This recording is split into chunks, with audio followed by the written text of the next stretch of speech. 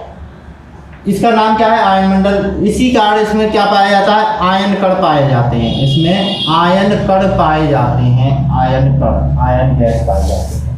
अब ये आयन कणों का काम क्या है? यह सूर्य से आने वाली अल्ट्रावायलेट तरंग जो होती हैं, अल्ट्रावायलेट जो तरंग होती हैं, जो रेडियो तरंग होती हैं, उनको ये रिफ्लेक्ट कर देती है पृथ्वी की तरफ।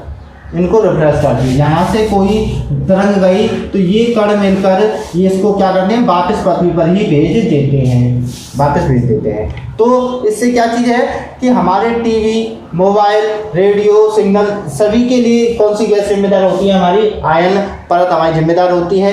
ये हमारे पृथ्वी से भेजे गए सैटेलाइटों को वापस पृथ्वी पर मोड़ देती है। इसी कारण संचार उपग्रह जो होते हैं उन्हें कहाँ लगाया जाता है? आयन मंडल में लगाया जाता है।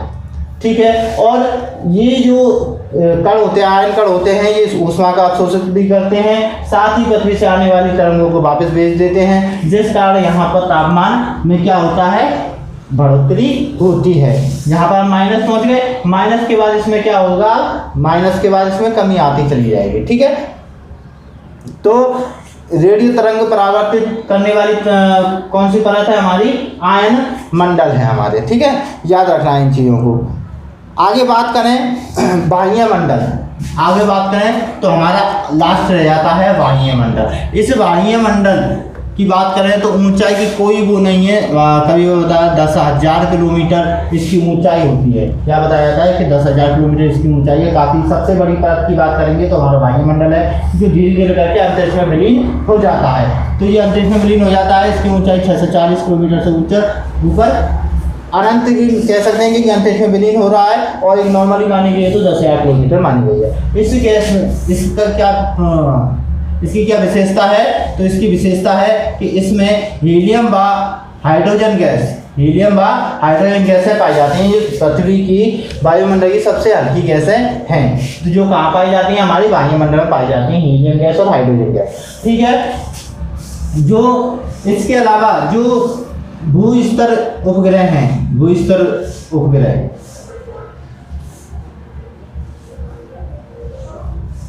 उपग्रह का किस में लगाए जाते हैं? तो भूस्तर उपग्रह हमारे इसमें लगाए जाते हैं, मतलब बाह्य मंडल में हमारे भूस्तर उपग्रह लगाए जाते हैं। इंपॉर्टेंट है, ध्यान रखना है। तो देखिए, दो प्रकार के उपग्रह होते हैं। एक होते हैं हमारे भूस्तर उपग्रह और एक होते हैं ध्रुवीय स्तरीय उपग्रह, जो ध्रुवों पर लगाए जाते हैं। जो ध्रुवीय स्तरीय उपग्रह होते हैं, जिन्हें हम संचार उपग्रह भी कह सकते हैं, बस संचार उपग्रह दोनों ही होते हैं। एक होते हैं ध्रुवीय स्तर उपग्रह और एक होते हैं भूस्तर उपग्रह। भूस्तर उपग्रह हमारे वायुमंडल में लगाए जाते हैं। ध्रुवीय स्तरीय उपग्रह जो होते हैं वो हमारे आयन मंडल में लगाए जाते हैं। ठीक है, तो ध्यान रखना है इन चीज़ों का। ठीक है, इस मंडल की बात करें बाह्य मंडल में, तो बाह्य मंडल में अरोरा जैसी घटनाएं देखने को मिलती हैं। तो यहाँ पर अरोरा की घटनाएं भी होती हैं। ठीक है, इस परत में अरोरा की घटनाएं होती हैं। आपने हमारी पुरानी वीडियो देखी होगी सौरमंडल में हमने अरोरा की घटनाओं को डिटेल से बताया है, जिसमें आपको, अगर आपने नहीं देखी है तो जरूर देखें, जैसे कि आपको चीज़ें समझ में आए। तो यहाँ पर क्या है? अरोरा की घटनाएं देखने को मिलती हैं इस गैस के, इस परत पर। तो देखिए, और यहाँ पर जो ये भूस्तर उपग्रह भी कह सकते हैं, इन्हें हम अंतरिक्षीय उपग्रह भी कह सकते हैं। ठीक है, तो यहाँ पर ये सारे उपग्रह लगाए जाते हैं। ठीक है, तो हमने आज समझा सारी परतों के बारे में, इंपॉर्टेंट चीज़ों के बारे में। एक बार रिवीजन कर लेते हैं इन चीज़ों का। देखिए, क्षोभ मंडल की बात करेंगे। सबसे पहले हमारे परत कौन सी है? क्षोभ मंडल है। देखो, एक चीज़ है मैं कहना भूल गया, जैसे अगर हम क्षोभ मंडल की बात करें,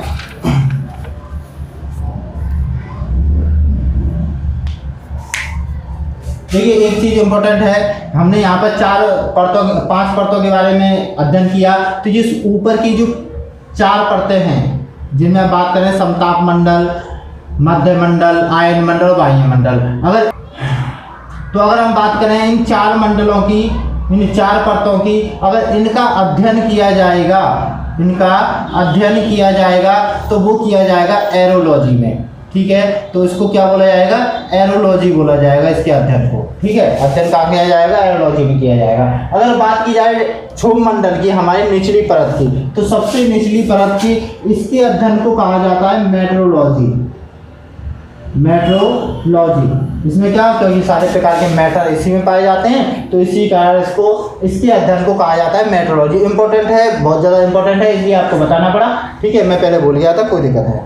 ठीक है, तो याद रखना है हमें ये चीज़ें, थोड़ा इसका रिवीजन कर लेते हैं। तो देखिए, क्षोभ मंडल की बात करें तो क्षोभ मंडल को संवहन मंडल भी कहा जाता है।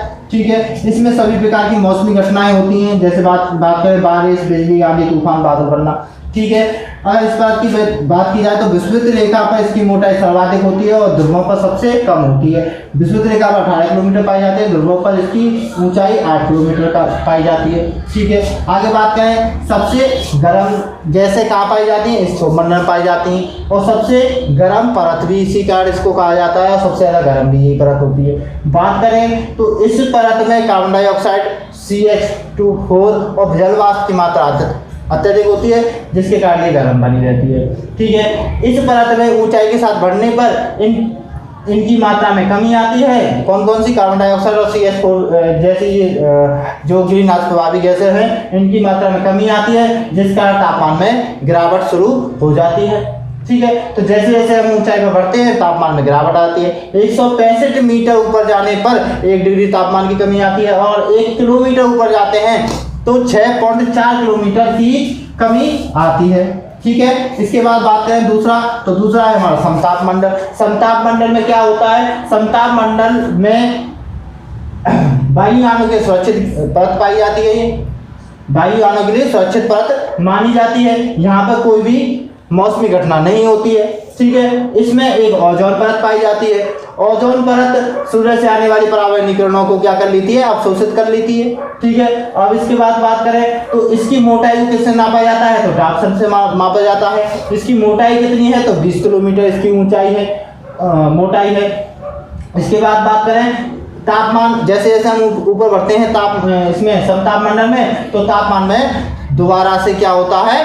तापमान में बढ़ोतरी शुरू हो जाती है। ठीक है, इसकी ऊंचाई 50 किलोमीटर है। ठीक है, ध्रुवों पर इसकी ऊंचाई सर्वाधिक पाई जाती है और विषुवत रेखा पर इसकी ऊंचाई कम पाई जाती है।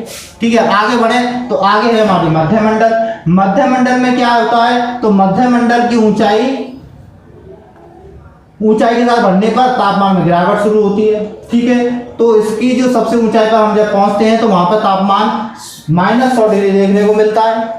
ठीक है, इसकी ऊंचाई की बात की जाए तो 80 किलोमीटर तक पाई जाती है। ठीक है, इसमें सबसे इम्पोर्टेंट है क्या कि इसमें उल्का संबंधी घटनाएं होती हैं। उल्का जो बाहर से आती हैं, सबसे ठंडी परत है, इससे टकराती है और नष्ट हो जाते हैं। तो उल्का संबंधी घटनाएं किसमें होती हैं? तो हमारे मध्य मंडल में होती हैं। इससे ऊपर चलेंगे आयन मंडल आ जाता है। आयन मंडल में आयन कण होते हैं जो पृथ्वी से आने वाली रेडियो तरंगों को वापस परावर्तित कर देते हैं, जिस कारण यहाँ पर संचार उपग्रह भी लगाए जाते हैं। ठीक है, इसकी ऊंचाई की बात करें तो 80 किलोमीटर से 640 किलोमीटर इसकी ऊंचाई होती है। ठीक है, इसके बाद बात करें तो हमारा वायुमंडल आ जाता है। वायुमंडल में सबसे हल्की गैसें पाई जाती हैं, यानी कि हीलियम और हाइड्रोजन जैसी गैसें पाई जाती हैं। इसकी ऊंचाई की बात करें तो 640 किलोमीटर से लेकर 10,000 किलोमीटर तक की इसकी ऊंचाई होती है, जो धीरे धीरे करके अंतरिक्ष में विलीन हो जाती है। ठीक है, इसमें भूस्तर उपग्रह लगाए जाते हैं, भूस्तर उपग्रह इसमें लगाए जाते हैं। बात करें तो अरोरा की घटनाएं किसमें होती हैं? तो अरोरा की घटनाएं हमारी वायुमंडल में होती हैं। तो ये हमारा आज का चैप्टर था, जो मुझे लगता है आपको अच्छी तरीके से समझ में आया होगा। अगर कोई कमी रह जाती है तो आप कमेंट कर सकते हैं। ठीक है, अगर आपको हमारी वीडियो अच्छी लगती है तो लाइक करें, शेयर करें, कमेंट करें और साथ ही चैनल को सब्सक्राइब करें और उसके बगल में आने वाले बेल आइकन को प्रेस करें, जिससे हमारी आने वाली अगली वीडियो की नोटिफिकेशन आप तक पहुंच जाए। तो इसी के साथ जय हिंद, जय भारत।